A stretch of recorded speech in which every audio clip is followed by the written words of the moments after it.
pareja, Dios anunció lo que está registrado en Génesis 3:15, que dice: yo pondré enemistad entre la mujer y tú, entre su descendencia y tu descendencia. Ella te herirá en la cabeza y tú le herirás en el corazón. Tal vez en el momento en que estas palabras fueron pronunciadas, ni Adán ni Eva tuvieron noción exacta de lo que el Señor les estaba diciendo, pero esta fue, sin duda ninguna, la primera proclamación del Evangelio. Este Evangelio sería mejor explicado a lo largo de los tiempos. La verdad sería revelada a medida que la historia transcurriera. Pero en Apocalipsis ya estamos en los días finales. Y en el mensaje de los 3 ángeles que encontramos registrado en Apocalipsis 14, ahí está pues el anuncio final del Evangelio al mundo, antes de la venida de Cristo, claro. Empezaremos hablando hoy de la universalidad de nuestra misión como iglesia. La profecía de Daniel 8:14 anunciaba el 22 de octubre como una fecha clave en la historia de la salvación. Ese día, 22 de octubre del 44, de acuerdo con la profecía, sucederían 2 eventos de suma importancia en el universo. Primero, en el cielo Jesús iniciaría su obra de juicio investigador. El santuario sería purificado de acuerdo a las palabras de Daniel. Al mismo tiempo, en la tierra, Dios levantaría un remanente, un grupo de mensajeros, una iglesia, para anunciar a toda nación, tribu, lengua y pueblo lo que estaba sucediendo en el cielo, o sea, que la hora del juicio había comenzado. Por eso, el primer ángel de Apocalipsis 14, 6 y 7, dice Juan, tenía el evangelio eterno para predicarlo a los habitantes de la tierra, es decir, a toda nación, raza, lengua y pueblo. Este ángel decía con fuerte voz: teman a Dios y denle gloria, porque la hora de su juicio ha llegado. ¿Sabes, querido? La obra de esta iglesia, simbolizada por el ángel de Apocalipsis 14, es una obra universal. No se limita a una región, a un grupo determinado de personas. No es para una raza o un país, es para toda nación, tribu, lengua y pueblo. Porque esa también fue la orden que Jesús les dio a sus discípulos antes de partir. En Mateo 28, versículos 19 y 20 encontramos: por tanto, vayan y hagan discípulos en todas las naciones y bautícenlos en el nombre del Padre, del Hijo y del Espíritu Santo. Enséñenles a cumplir todas las cosas que yo les he mandado, y yo estaré con ustedes todos los días hasta el fin del mundo. Ahora te digo una cosa: la Iglesia Adventista tiene conciencia de su misión y por eso hoy tiene hijos fieles de Dios, miembros de la Iglesia, proclamando este mensaje en 208 países del mundo y en 1002 idiomas y dialectos. Ahora hablemos en la segunda parte de la esencia del Evangelio que tiene que ser predicado al mundo en los últimos tiempos. El texto de Apocalipsis 14, 6 y 7, que ya leímos, dice que el ángel aparece para proclamar el Evangelio eterno. ¿Qué significa el Evangelio? Literalmente traducido, significa buena nueva o buenas noticias. Esto es interesante porque vivimos en un mundo lleno de malas noticias. Abre los periódicos o ve el noticiero de la televisión o de la radio. Verás que la mayoría de las noticias presagian eventos preocupantes, anuncian catástrofes, cataclismos. En el mundo político, económico, social, al observar los fenómenos naturales, nos damos cuenta que este mundo está plagado de malas noticias y de repente, en medio de esas noticias tristes, aparece una noticia cargada de esperanza. Es el Evangelio, la buena noticia de que aunque todos, inclusive la tierra, estamos condenados a nuestra autodestrucción por causa del pecado, y aunque desde el punto de vista humano no existe solución para nuestro drama, existe la buena noticia de que Dios sí tiene la solución. Esta buena noticia la encontramos mejor ilustrada en lo que sucedió en la cruz del Calvario cuando Jesús murió. La historia está registrada en Lucas, capítulo 23, 33 al 42. Es larga la historia, no la voy a leer porque ocupa muchos versículos. Solo diré que Jesús se encontró frente a frente con un hombre que había desperdiciado su vida y estaba a punto de morir. Ya no había esperanza para él. Estaba agonizando y de repente vio a Jesús a su lado. Bendito Jesús, que te sigue y te persigue y que no te deja de llamar y buscar ni siquiera en la hora de la muerte. Bendito Jesús, que cuando todos han perdido la esperanza en ti, está a tu lado para darte una última oportunidad. Ese pobre ladrón clamó en su angustia: Señor, acuérdate de mí cuando vengas en tu reino.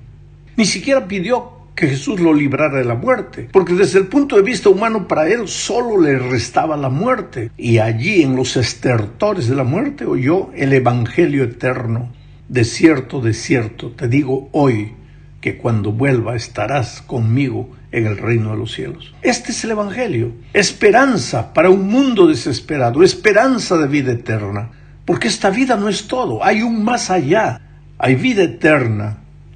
Todo lo que necesitas hacer para recibirla es reconocer que eres un pecador y clamar por misericordia. Ahora, ¿por qué este evangelio es eterno? Porque su fundamento, el fundamento de este evangelio es el amor. Y el amor es eterno. Dios es amor. Y Dios es eterno.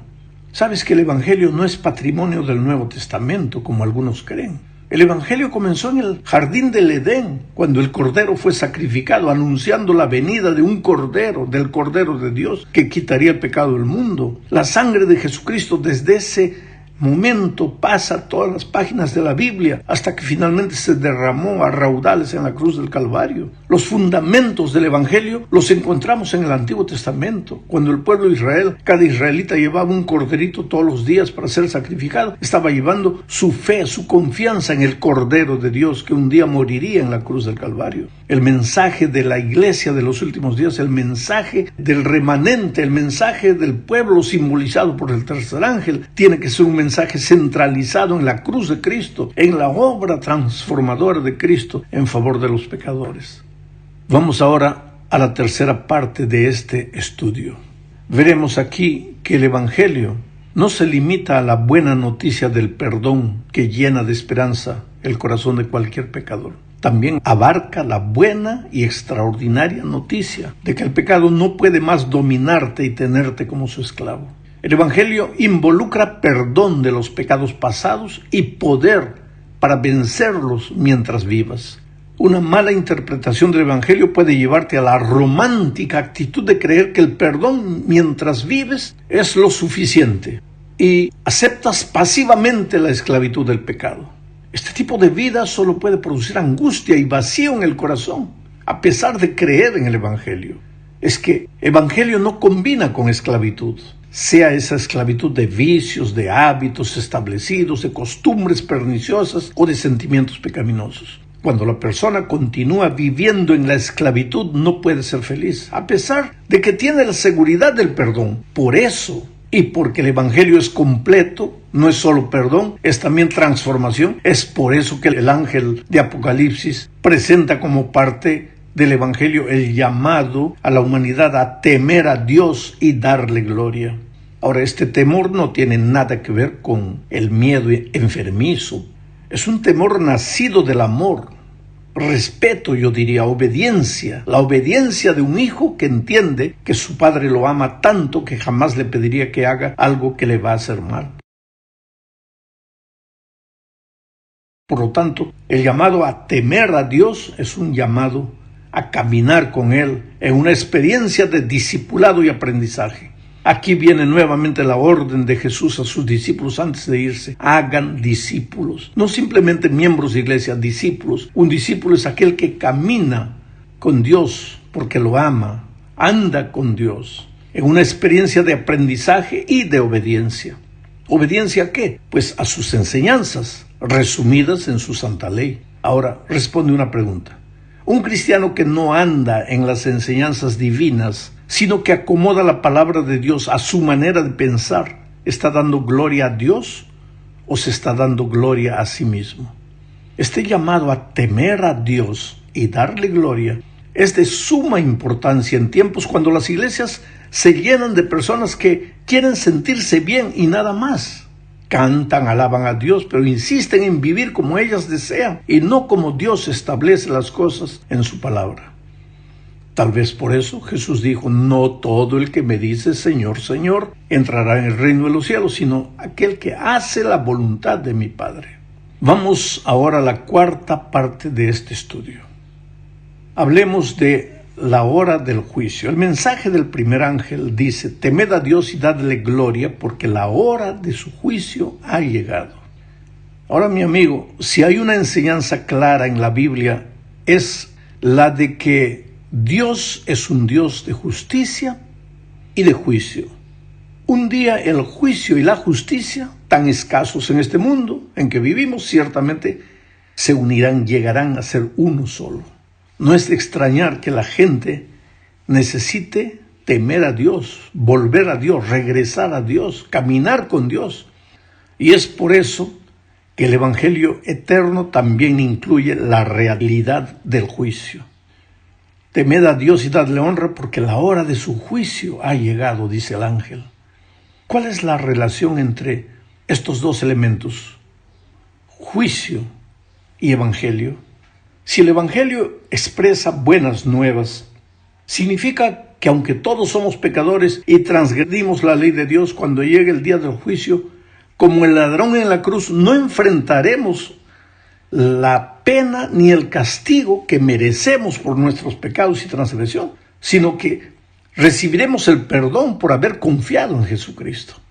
Entonces, el que ha entregado su vida a Cristo no tiene que tener miedo del juicio, porque él está seguro de haber sido perdonado. Quien tiene que temer el juicio es el impenitente, el transgresor constante, aquel que no quiere aceptar la transformación del Espíritu en su vida. Muchos cristianos no logran aceptar la idea del Evangelio con la idea del juicio, pero la idea del juicio es bíblica.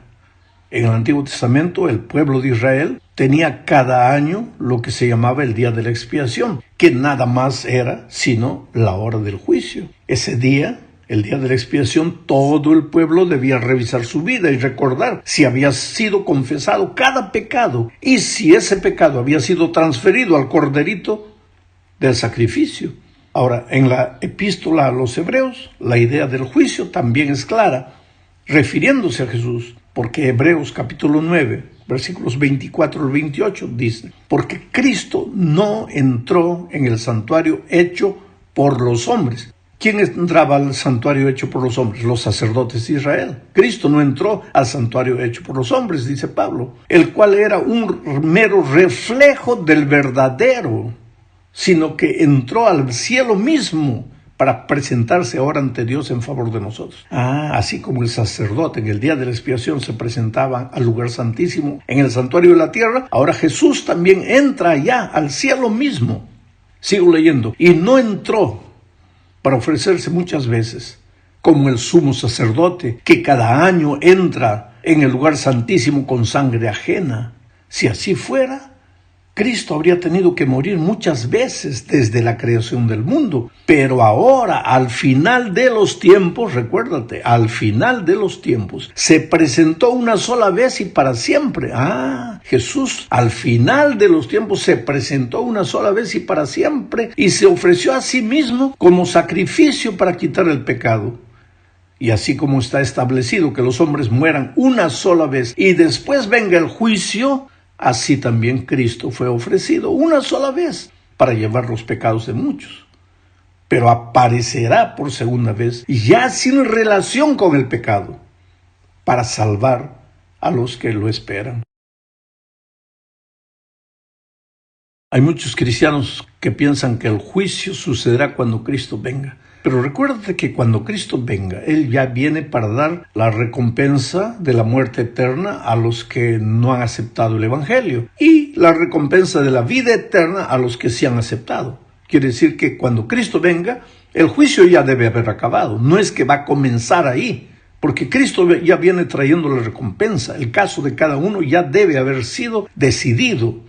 Es por eso que nosotros creemos en el juicio investigador. Y eso está bien claro en la profecía de Daniel 8:14. Llegamos al fin de la lección hablando de la adoración a Dios en los tiempos finales de la historia humana. Temed a Dios y dadle gloria. Es que hoy las iglesias están llenas de personas que En el nombre de alabar a Dios, de darle gloria a Dios, en realidad solo quieren satisfacer sus emociones y sus sentimientos. Porque, te digo una cosa, por más bonito que sea cantar, no es porque la iglesia pasa media hora cantando que está alabando a Dios. Alabar a Dios no es cosa solo de música bonita, de cánticos, de lágrimas, de emociones, no. Alabar a Dios es andar en los caminos de Dios. Dar gloria a Dios es colocar a Dios en primer lugar. Él es el maestro, yo soy el discípulo. Él muestra el camino, yo sigo el camino. Él enseña, yo aprendo. Él dice a la izquierda o a la derecha, yo simplemente obedezco. Pero ¿qué discípulo es ese que toma la palabra de Dios y quiere adaptarlo a su manera de ver las cosas, a su manera de pensar, a su manera de creer? Acomoda a lo que es fácil para él como ser humano, pero no está dispuesto a acomodar su vida a las enseñanzas de la palabra de Dios. Esto es clave. Aún en el mundo religioso, en los últimos tiempos, habrá gente que buscará agradarse a sí misma y no estará dispuesta a obedecer